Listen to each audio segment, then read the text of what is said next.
So I get into the startup world and I'm saying, let's look at the P&L. Let's start to dive in. Where's the general, what's our outstanding AR? All these things could not be answered. So my mind was just blown. Doesn't everybody work this way? So I said, okay, let's dive a little deeper. And I still couldn't get the answers. So I spoke to one of my board members and said, this is the issue I'm dealing with. This, and it was really collaborative conversation because I was brought in as CEO to turn this business around. So I said, okay, I just happened to meet, it was Chase Fraser at the time, and he's a venture capitalist and he's done some amazing things. And he introduced me to Scott. And so we had a little lunch up in the Pearl District, I believe. And it was a great conversation. And it was a concept, is much beyond the fractional CFO because I had those conversations. What I heard was that it was not just the CFO and the accounting mindset, and not just the resource, but it was also a technology platform that brought it together. And once I heard that, I said, okay, that makes more sense. I don't want to be an expert at QuickBooks. I don't want to be an expert at all these different ancillary platforms. I just want that to be done so I can do what I know what I need to do, which is build a platform that's going to scale and take care of my clients.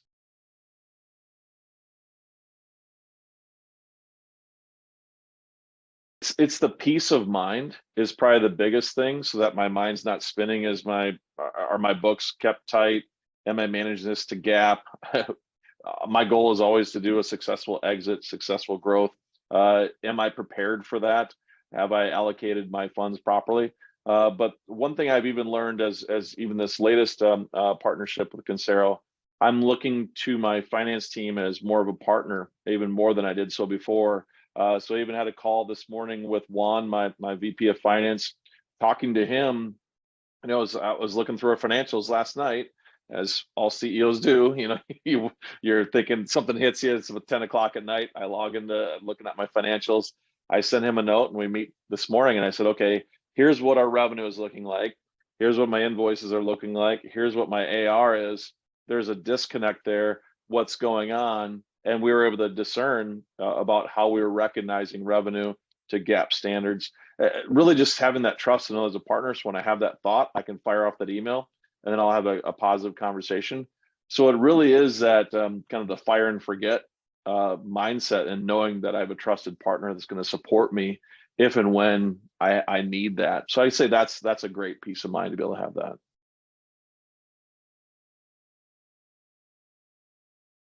It was critical, and that's main reason. One of the many reasons I came back again to Consero is because of that ease of the acquisition.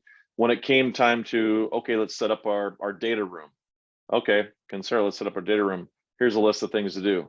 It was basically a click, cut, paste, drop in. Okay, that's pretty nice. All my work was mainly on the sales side, pipeline and contracts and things that were not financial related. So that was quite comforting. And having to be able to exit, we were able to close, I think it was about 52 days from LOI to be able to close. And with a public company, I mean, that is a fine-tooth comb, to say the least. And to be able to dive in and have that comfort, that was very valuable. And for our investors, I mean, they were looking for, once we make that decision, you got to close it, because you're focusing. If you spend too much time on due diligence, it can really put you underwater, especially as a smaller company as we were at the time. A small team, less than 20 employees. We had a great revenue stream, but anytime you're spent working on filling out that data room and not working on your business or working on the exit, is just lost time.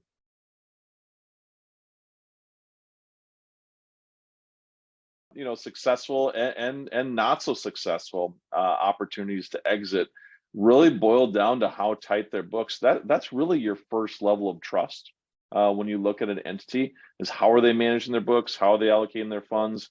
And you can really tell very quickly between a professionally managed organization, especially someone that's smaller.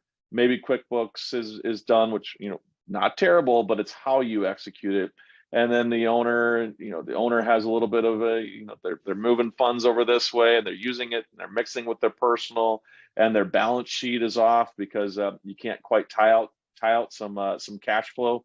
And you start saying, okay, I have some questions here, and very quickly you can start to dig in. And I would say some groups that looked great on the surface. We had to tell them it was off before we even were able to reach the letter of intent stage, because once we started to look at some of their financials, it was just too messy. And especially when you're a private company, I'm sorry, a public company, very much so, or a private equity company that really you have some great investors that you need to protect. You can't open yourself up to that much a risk. So I would say there's been several.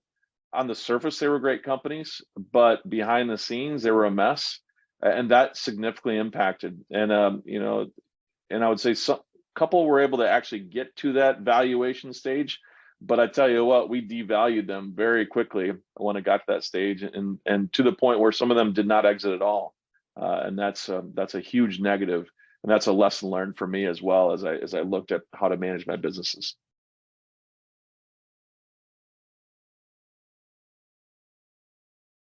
As running these businesses, you have your dashboards that you look at every day.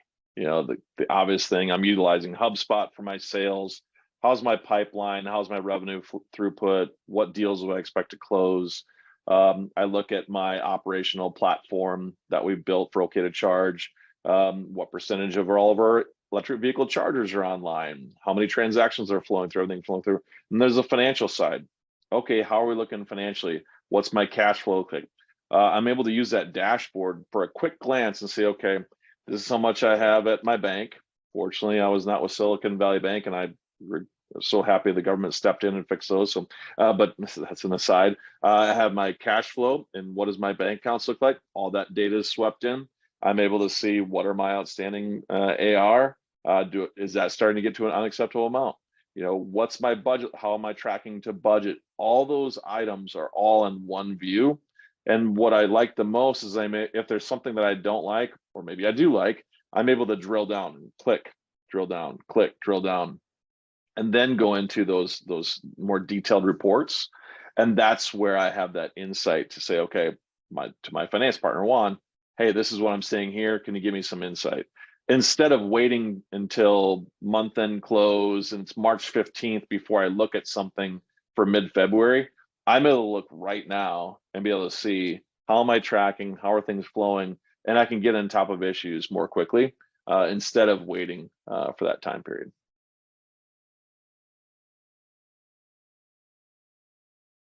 I'm able to receive the quality of a outsourced accounting firm, the quality of a top-notch integrated platform, the quality of a VP of finance, all for the cost of I would say a mid-tier accounting FTE is kind of what I would look at, and it's extremely cost effective. And then I would say, as I scale up, as I build the business, Consero can grow with me, and that's very important as well. Whereas I don't need to hire on another FTE and then it goes from this plateau to this plateau. I'm able to incrementally grow with my business, which is critical in how I look at this.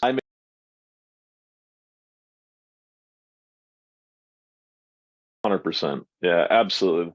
Cash basis, it's reporting after the news has already happened.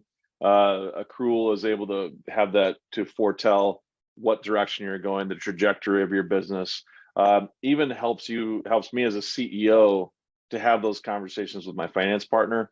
Juan, I keep on giving, he's going to have the best commercial ever today. But having a good conversation with Juan and saying, okay, we had allocated a couple $1,000s a month in accrual for legal fees. We expect to have our Series A fundraise soon.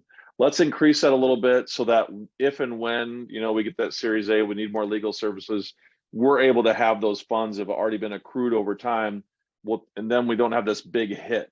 And that's able to help as either an acquirer or an investor, able to see a nice, easier trajectory and make sure that that you're working with professionals that understand their business on a cash basis, with which most entrepreneurs are.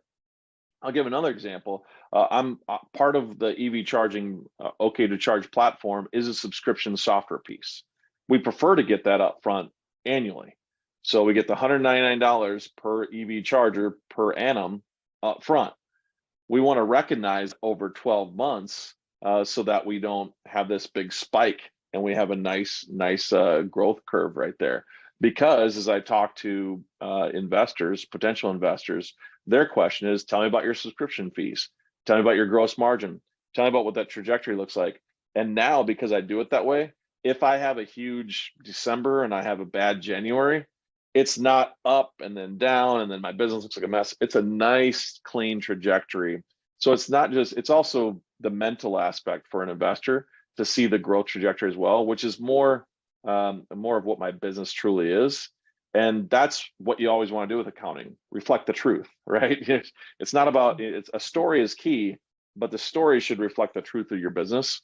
And that's what we're able to do all the time by moving to this type of model.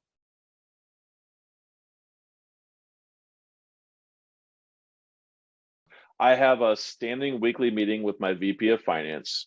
In addition, have all the platforms in place. So it's really a combination of the software and the people side as well. The nice thing is that, say like accounts payable, if I get an invoice in or I just forward that on to accounts payable at OK2Charge.com, which the Consero team manages.